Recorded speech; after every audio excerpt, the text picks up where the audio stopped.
Hey everyone, what's going on? Day 2 of CES has come and gone and it's chock full of gadgety goodness. If you missed my day 1 video, then I'll link that video up over here or there. And as always, I've broken up everything into categories, so check down the description below if you want to zip through to a certain section. Alright, there's a lot to go through here, so let's not waste any time. Let's do it.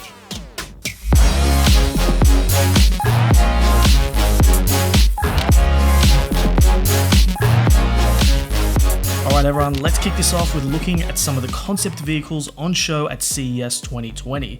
Now when the Mercedes AVTR rolled out, I was like, fuck yes, Tronmobile, those wheels look like they're straight out of Rocket League, which is amazing. This is what I'm talking about. If you're going to do a concept car, go full iRobot or Minority Report on us. The AVTR name is no coincidence, it's basically Avatar, an Avatar tie-in. James Cameron was even there to talk about sustainability, because that's what he's all about now. And being the Avatar car, there's a lot of nods to nature. It's got a scale-like back which houses a bunch of sensors. When the doors are open, it kind of looks like a dragonfly, and there's just an organicness about it, especially all the lines on the interior.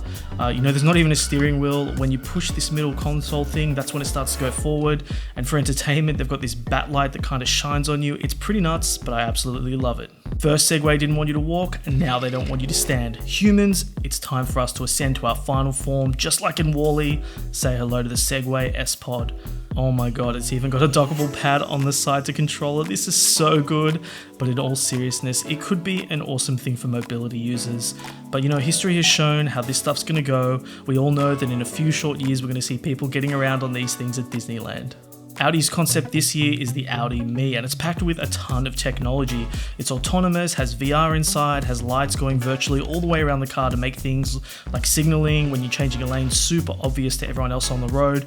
It's actually got eye tracking inside, so it knows where you're looking at, when you're in the car. Presumably if you look at something on the street, it might find that an interesting data point, like why are you looking over there? Or maybe, if you're falling asleep, it would trigger something inside to maybe wake you up and let you know what's going on. The steering wheel also retracts completely away and pushes up a little desk so you can get some work done or just rest on it, and who knows what it's going on for. But it's all crazy stuff on here in this concept car from Audi. Hyundai and Uber have teamed up to show off the SA1 Air Taxi. Now it can carry 4 passengers at a time, and initial versions will have pilots, but the plan is to become fully autonomous, and this would all be bookable through the Uber app. It's a completely electric vehicle with the intention of just short form travel, so not a full city to city trip, but maybe LA to Malibu or Sydney to the Blue Mountains for us Aussies. They also envision these taking off and landing at hubs, kind of like a bus station or an airport, but they're calling them hubs. And what better way for you to get there than by their new autonomous pods as well. So they're really dreaming up a whole concept future here. Pretty interesting, but yeah, let's see how this goes from Hyundai and Uber. Bosch showed off their futuristic car visor. The problem they're trying to solve is when sun flares hit the windshield and you're kind of stuck in between looking at a blinding light, or you've got the visor down and you can't see what's on the road. So with this smart visor, you can pull it down and continue to see the road through a video feed in the panel. This is of course done with sensors and cameras. They've still said this is a way off from becoming a fully fledged product, but they reckon it can be retrofitted to trucks and cars when it's finally released. Alright, moving over to audio. First up is not a product, but a general technology enhancement and update. So showing off at CES 2020 was a Bluetooth LE, and this stands for Bluetooth Low Energy. So the new Bluetooth Low Energy will draw less power and be able to handle new codecs with better compression. This means that once we get some enabled devices, we should start seeing some better battery performance and higher audio bit rates coming over BTLE. It's so efficient that they reckon they'll bring on a new wave of hearing aids, which would be a whole new category for tech companies. Another cool feature is that BTLE will be able to be paired with multiple devices, so you could open up a Bluetooth channel and have multiple headsets connecting to it. Besides the obvious music and movie sharing with friends, I can really see this at airports, conferences, school, colleges, and the like. It's just a real way to stream out a Bluetooth audio channel to a bunch of people. So JBL are showing off the new JBL Club 1 headphones, and they're jam-packed with 2020 tech. They're graphene drivers, which is top-end stuff for headphones. They've got noise cancellation, built-in dual mics will also let you take calls. The mic will also allow to blend in the outside world with the noise cancellation, so when you need to listen to something, you can just kind of tune in that outside world. They're also going to be packed with Google and Alexa voice assistants. Phenomenal battery life here with 45 hours of battery or 23 hours with the active noise cancelling. They're also including this high quality wired cord for wired audio, and the headband is made out of leather, so super premium stuff here. I can't wait to check these out because they really tick all my boxes in headphones. They don't look too gaudy, they've got all the features, it's looking pretty good here. They're actually bringing out 3 versions of this headphone, and this Club One is going to be the flagship, and the Club One will be retailing for about $380 US and coming not too far off. AudioTechnia showed off their new active noise cancelling wireless earbuds as well. Now these are retailing for $249 US, but they only have 4.5 hours of battery life with noise cancelling. So I feel like this is a bit of a hard sell, especially with so many of these kinds of headphones in the market. But a lot of AudioTechnia's gear is pretty top notch, so maybe they'll kick butt in the sound department. So keep your ears tuned for reviews of these when they get released later in the year. Samsung showed us the Galaxy Home Mini last year, and it's finally coming in early 2020. This is basically Samsung's version of the Amazon Echo Dot or the Google Home Mini. It's got all the smart features you'd expect from one of these smart speakers. It's got Samsung Bixby. It's also being able to speak to all your other IoT devices in your house. Now the actual sound of the speaker is powered by AKG, which is actually their affiliated brand.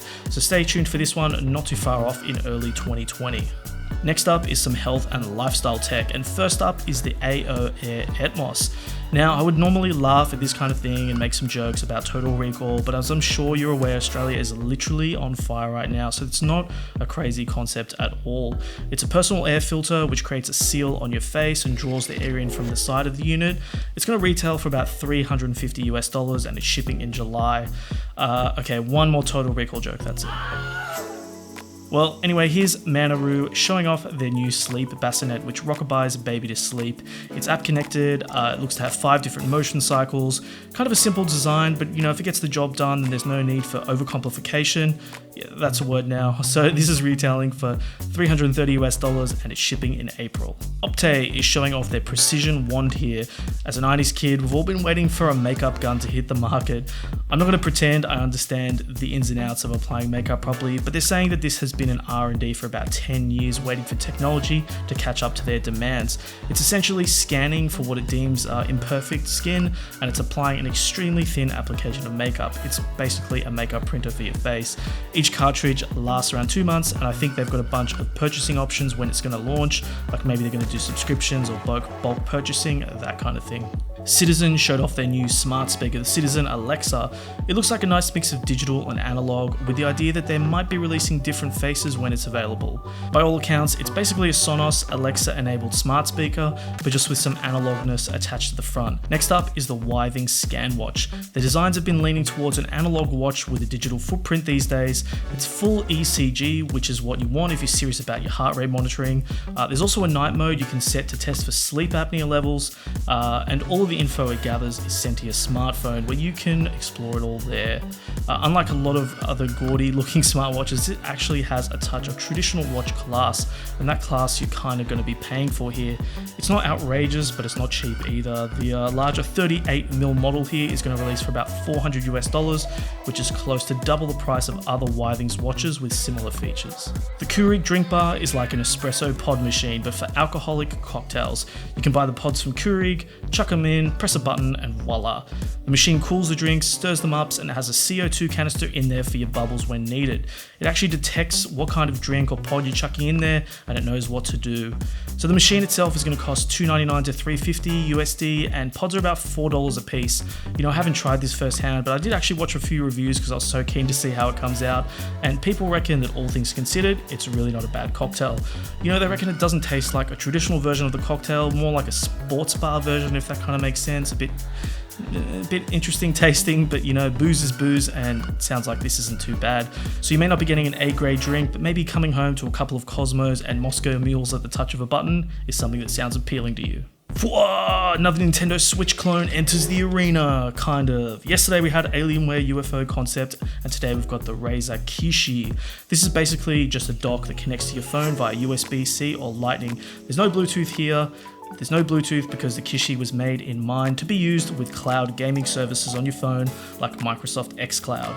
You know, if you have Bluetooth in the mix, it's just another layer of lag. So the people at CES who were trying this were saying the experience of mobile gaming with the Kishi and a phone onto xCloud was actually pretty damn good. We all know that 5G is just around the corner, so maybe this is a glimpse into some gaming solutions people will be using down the line. Mevo Start is a new small action cam that's designed to make live streaming as easy as possible. It's got 3 built-in mics to capture 3D audio and has around 4 hours of battery life. Now you might be thinking, there's already a million options out there, what makes this so different? Because that's what I was thinking. First of all, you could use your phone for live streaming, but if you've ever actually done that in the real world for a medium amount of time, you'll soon quickly realize that it's actually pretty annoying not having your phone on you when you're streaming. Sometimes you need to check things, check the comments, so it's actually handy having a secondary camera. And so even throwing up one of these Mevo Starts and having that stream really frees up your phone. But the real benefit here is that you can pair up multiple of these Mevo Starts together and use your phone as a live switcher. So now I can kind of see this as a more compelling solution for someone to walk into a space, throw up 3 to 4 of these cameras and have it all pair nicely in sync on your phone or iPad, and you're ready to go streaming. There's no need to lug around a big computer and start dealing with like OBS, streaming software and all that stuff. It's all on your mobile, all paired up with these devices. So the quality is 1080p, which is fine for streaming. And lastly, these aren't exactly cheap. They're about 300 USD a piece, and they're going to be launching in April. Oh my god, look at this next thing. It's a home awareness system from Sunflower Labs. We've got the Hive, which is like a home station which houses and charges the drone, the Bee, which is the actual drone, and then the Sunflowers, which are like motion detectors you can set up around your perimeters. The example they're showing here is a house in suburbia. Like, how serious of a setup do you need and how paranoid are you that you'd even consider a setup like this? You know, I think if anything, it's going to attract attention to people that you don't want around your house. They're going to see this drone flying around and they're like, what have they got inside there? You know, but if this works on a larger property like a ranch, you know, I guess it could be kind of cool to have some automation there. Yeah, that's another word, automation. So yeah, I can see how that would work there to scan the area constantly. What an enormous amount of stuff on show. There's still a bunch to be covered tomorrow, so don't forget to smash that like and subscribe button to stay up to date with everything going on here in the channel. I think I'm going to do one more video where I show the rest of the stuff from CES, and then afterwards I'm going to be doing a wrap-up video just to show you all the stuff that I liked, kind of like a highlights video. This has been an absolutely crazy week. Even though I'm not at CES, I'm here sort of collating all the data and putting these videos together, so I think I'm going to get some sleep right now. So thanks for sticking around to the end of the video, and we'll catch you on the next one.